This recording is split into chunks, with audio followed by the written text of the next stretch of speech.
amalan apakah yang cocok untuk seorang pelajar sehingga dari amalan itu dapat menguatkan iman seorang pelajar.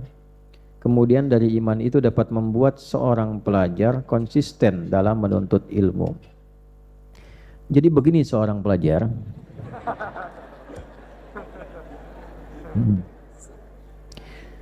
Coba seorang pelajar buka kitab Sahih Al-Bukhari. Seorang pelajar akan temukan di kitab Sahih Al-Bukhari ada 97 tema.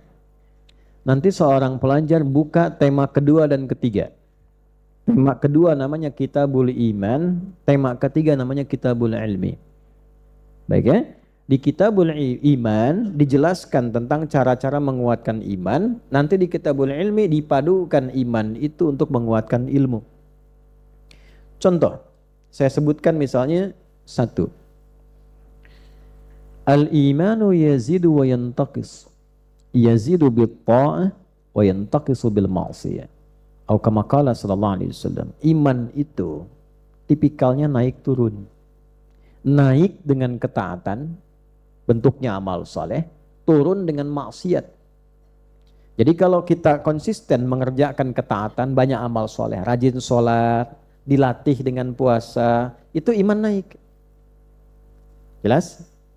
Tapi kalau terfikir berbuat yang salah, iman turun. Gak bisa berkumpul.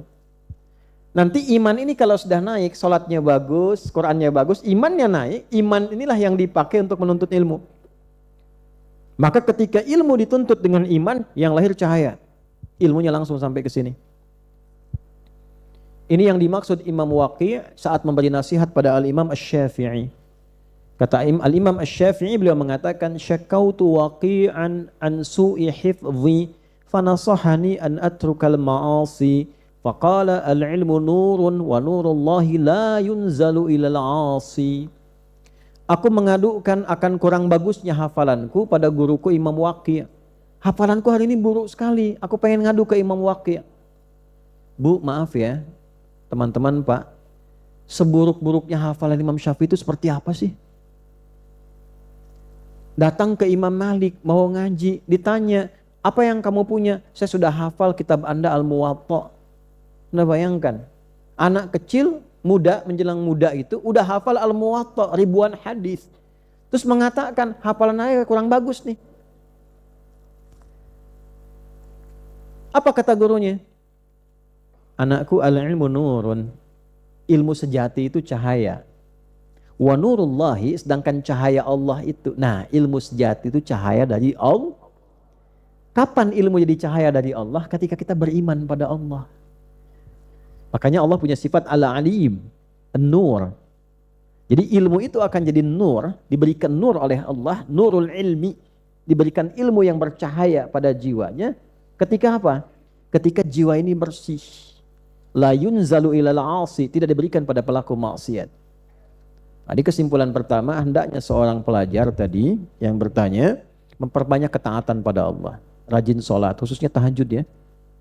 Penuntut ilmu yang baik jangan tinggalkan tahajud ya. Tahajud malam, tahajud itu sudah riset. Ya.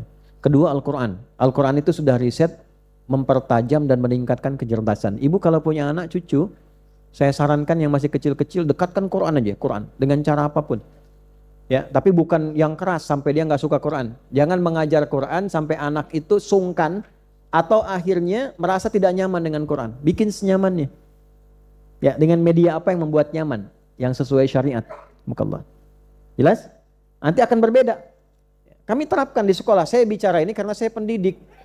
Allah. Saya ngajar di sekolah, anak-anak dikasih Quran dulu.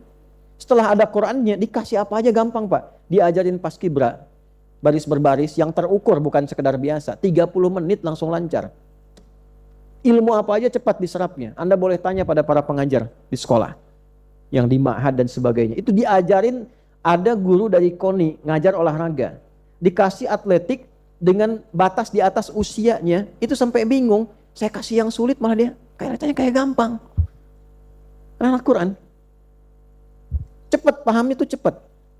Ini mereka masih TK. Ikut kompetisi futsal, nggak pernah main bola. Saya cuma kasih tahu, Kamu yang di sini namanya kiper.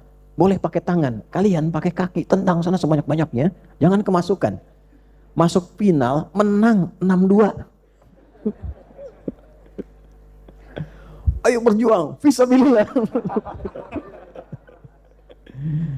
Nah, satu, tingkatkan ketaatan. Ya, banyak tahajud, banyak Quran dan sebagainya. Yang kedua, jauhi maksiat.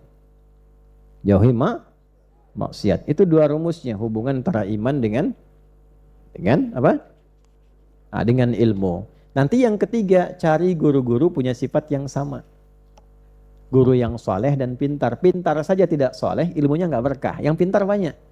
Ini kan muridnya pintar-pintar, jadi pejabat, jadi macam-macam. Tapi pintar korupsi juga.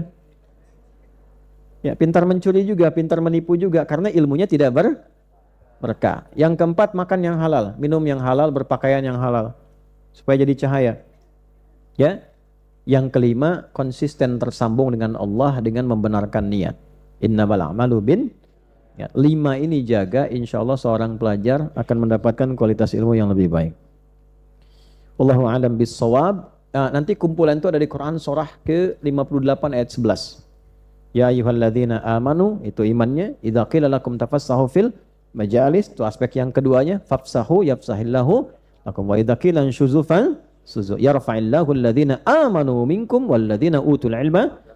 Itu hubungan antara iman dengan ilmunya. Wallahu a'lam bis-shawab.